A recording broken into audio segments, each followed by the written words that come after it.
I asked the question as we went to break. Do you agree with me that I think Josh Jacobs is the MVP of the Green Bay Packers this season? Ryan, the psychedelic advisor, chimed in. Packers smoked the Seahawks, or Sea Chickens, correct? Tyler in Sun Prairie, I agree, not entertaining, but I think it's more of the change of both teams' schemes. Seahawks loaded the line to stop the run, and the Packers went to running the clock as much as possible, turned into a bunch of first down passes and boring plays after that. Rip and Rona said, I agree with Jim that Jacobs is the MVP of the team. Efficiently running the ball is the path for this team to beat playoff teams. They have to avoid penalties that make running the ball ineffective because of down and distance. And I want to get more into that, Matt. And again, you can chime in 844-770-3776. I'm sure we'll post this at ESPN Madison. Do you agree with us that Josh Jacobs is the MVP of the team? When the Packers were struggling a little bit and Jordan Love, he wasn't bad, he was just inefficient. That's how I would describe his play earlier in the year. I said that they should go back to the Malik Willis playbook and run the ball more. But you look at this offense in general, and you look at the 49ers, they're at their best. McCaffrey running the football, setting it up for Brock Purdy to make selective surgical-type plays when need be. You look at even the Vikings. They added Aaron Jones. Now, Aaron Jones is not Josh Jacobs, but he's a pretty darn good football player, and it's helped Sam Darnold in this scheme specifically. Look at the Lions. David Montgomery, who's now out for the season with an injury, but Jahmyr Gibbs. Run the football, make life easier for Jared Goff. Torn MCL, I think. Yes, and then you have Jalen Hurts. Not the same offense, but still old school. Yeah. Run the football, make life easier on your quarterback. We as Packer, or you as Packer fans and us as Packer watchers, are used to the let Aaron Rodgers be Michelangelo, the savant, and just go out there and just Patrick Mahomes, Josh Allen, Joe Burrow your way to victory. That's not how most teams win, even Super Bowls or get to Super Bowls. Most teams win the way the Packers played last night. Forget even what you feels about the Jordan Love thing. I don't know where he'll be. But I do think the Packers are only going to go as far as Josh Jacobs takes them. Not that Jordan Love's along for the ride, but if Josh Jacobs is not performing in a playoff game, it's a lot more likely they lose if they have to get in a shootout, especially depending on who that shootout is against. Yeah, I mean, I absolutely agree with you that the running game is what's going to help the Packers. It's going to be the Packers' like equalizer in games against maybe the Lions. I don't know how I feel about it with Philly because Lions are the highest scoring team. So even though they are a run first team, they're still getting in the end zone super like quickly. The way the Packers are going to be able to compete with teams like that is limit their drives. You know what I mean? Like if you give a team a bunch of bites at the apple, especially a good team coming up, we'll have Minnesota in a couple weeks, like limiting how many times Sam Darnold gets the ball and gets to try and take that team down the field is going to be important. So as much as Josh Jacobs is doing good by moving the chains and getting in the end zone and crushing it, it's just keeping that offense on the field for a long period of time and just shortening the game, essentially. 844-770-3776. Do you agree with us that Josh Jacobs is the MVP of the Green Bay Packers so far? Josh Jacobs is unquestionably a top 5 running back in the NFL. Cannot say that with a straight face about Jordan Love. And so now the position's not as important. Okay. You can't. No, you're right. The position's not as important, but Josh Jacobs is arguably top 3. I mean, if you looked at yards overall, he's 3rd. And then you look at yards per carry, well, then maybe you make a case for Jahmyr Gibbs or Kyron Williams. Derrick Henry and Saquon Barkley, I think I would put as number 1 and 2. Saquon Barkley at almost 6 yards per carry and Derrick Henry at 5.8. And they both have more yards than Josh Jacobs running the football. And they both have over 100 yards per game. Josh Jacobs is at 82 yards per game. So I would say he's somewhere between 3 and 5. A little bit of between him, Kyron Williams, and Jahmyr Gibbs. What's your flavor that you want? They're not, it's a little slightly different in there. He's also behind most of those guys in touchdowns. Barkley's got 11 on the ground. Derrick Henry's got 13. Josh Jacobs has got 12. Kyron Williams has 12, and Jahmyr Gibbs has 11. So there's no case to be made that Josh Jacobs is anything lower than 5. You can make a case for him at 3rd. You can make a case for him at 5, but nowhere can you make a case for him being anything worse than the 5th best running back in all of the NFL, not just the NFC. And that, to me, is why this Packers offense is functioning the way it is, especially the last few weeks. Yeah, I mean, it takes all the pressure off of Jordan Love. So when Jordan Love does have these opportunities to try and make a play, it's against honest defenses that don't know if the run's coming or not. And it's a guy who's fresh, right? Like, they haven't gotten that look yet this game because we've only thrown the ball 25 times, right?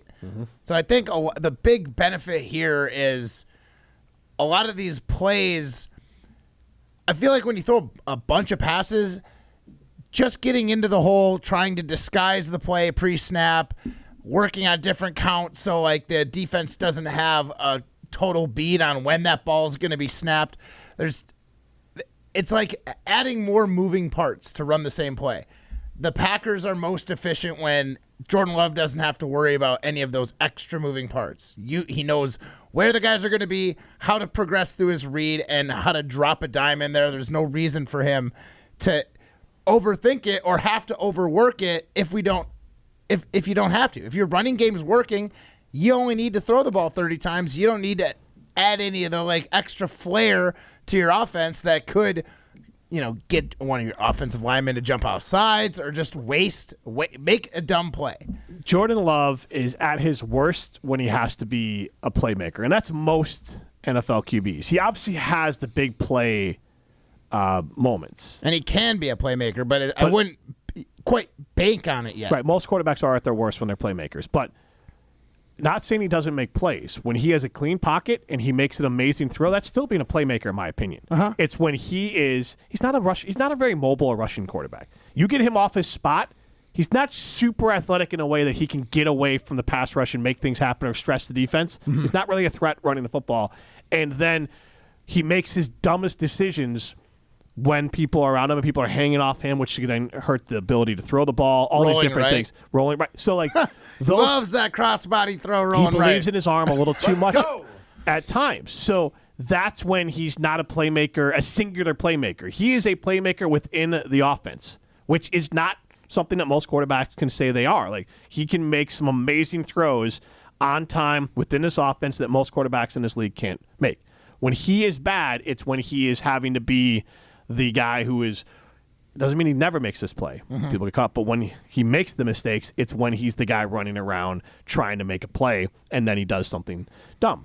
So against Seattle, 20-27, 229, 2 touchdowns, 0 interceptions.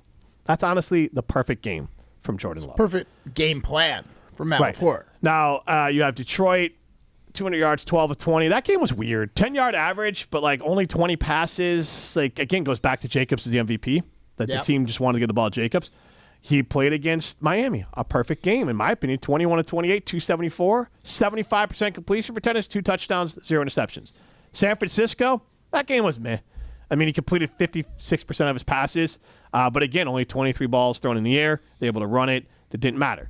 The Bear game, you take away the interception, and that might be his best game in this window. 13-17, 261 yards, 75% completion percentage, 15 yards per completion. But he threw that really stupid, awful interception. And it's also very different in that Bears game if he doesn't complete that Hail Mary throw to Christian Watson. Very, very Not true. really a Hail Mary, but it's definitely chuck it. It was double coverage, yes. Yeah, That's not a throw that got a high grade, I'm sure, in post.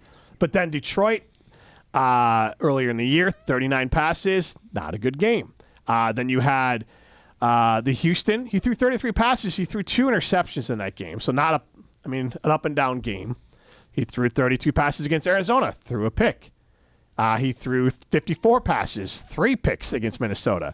Threw 34 passes against Philadelphia, threw a pick. I believe it's only been 1 game this year where he's thrown, or 2 games this year where he's thrown less than 30 passes and thrown a pick. If you take the ball out of Jordan Love's hands and make him make strategic throws and be a playmaker within the offense and what's schemed up, he is really good. Like, right now, I just told you the perfect stat line for the Packers to win from Jordan Love. It's about, I think it was last night, 20-27, 229 yards, 74% completion percentage, 8.5 yards, an attempt, 2 touchdowns, no interceptions. Yeah, I mean, That's the perfect game for Jordan Love for the Packers to be a team that wins in the playoffs. is that a recipe for winning in the playoffs, or is that a recipe for being a playoff team? Because I don't know. Like, at some point, you're going to go up against teams that are going to put up more yards than that, or running backs that are better than. You're going to run into Barkley, or at least somebody like Gibbs, who's going to be a peer of Josh Jacobs. You need some standout. Again, that's close to stand. That's not bad. No, I mean, it's definitely not bad. If you average that out, so I don't know what's this called 250. What's 250 times 17? Like this, and then obviously throw some interceptions in there, but that's 34 touchdowns, and I couldn't even guess on the yards. Got it. 4,250. That's what he's going to do this year. Right. Also, Absolutely is. Over the last 4 games when he's been his most productive, he's averaging just under 220 passing yards per game. And it's not even a yard. It's just a matter of keep the attempts at a minimum, which then obviously lowers the yards. But the yards per attempt have gone up. The interceptions have gone down. And he's become more efficient. It So makes the me Packers think are at that their best when Josh Jacobs is setting up the run to make life for Jordan Love easier. it makes me think that everybody on this Packers team is really bought into Matt LaFleur's scheme. Matt LaFleur, this is exactly what he wanted to run, how he wants to run it. You know, I feel like a little bit of that early season, you see Jordan Love throwing 30 to 35. I think in Minnesota, you said even in the 40s or 50s there. A lot of those throws might be, he was cooking at the end of last year. Should we continue to let him cook to start this season off? Like, I wonder if him going down, running Malik Willis, having success, there was any part of LaFleur or even Love that is like, this is the recipe for success here, and I just need everyone to buy it. And I proved that this is a recipe for success with Malik Willis running this offense. I think it's Jordan Love being a good quarterback, a winning quarterback. I don't think, and I'm not going to listen to any more guy who still texting in his feels, because I'm saying that Jordan Love might just be like Jordan Goff or Sam Darnold and Brock Purdy in this offense where that quarterback is not supposed to be the star. They're supposed to be the one who makes the plays when they need it. It's not a game manager. I think Jordan Love is also smart enough to be like, he got star money. Now you just do what you need to do and what's asked of you. And if what's asked of you is 28 throws, complete 21 of them for 220 yards and 2 touchdowns and no picks, you're going to do that. I'm all in on this scheme. It's not as high-flying, entertaining Packers football that of old, but it doesn't mean – I'm not saying Jordan Love's not capable of it, but I certainly do like the comfort of knowing that our running game is what's relied on first, and if that fails, Jordan Love can have the opportunity to go out and try and ball. Imagine getting in your feels. Haven't tuned in a while. Hop back in. Glad to hear Jim is still terrified of J Love. Bears fans discounting J Love future. Laughable. I didn't hear you discount his future. And I literally broke down his, like, imagine getting so triggered that you get in your feels where I said that Jordan Love 4,200 yards and 34th, which is basically what he's going to do this year. The yards is really close. Like, that's all I'm saying is this season you can't run the offense like he's Mahomes, Burrow, or Josh Allen. You run him like he's the other tier of quarterbacks. So he's not the premier, he's not the platinum level, but he's gold level. Yeah. I'm setting you up for a dad joke there. Gold level, green and gold level. Okay. I definitely didn't pick up what you were putting down there. All right, but you always pick up what I'm putting down when I talk about Revive Restoration.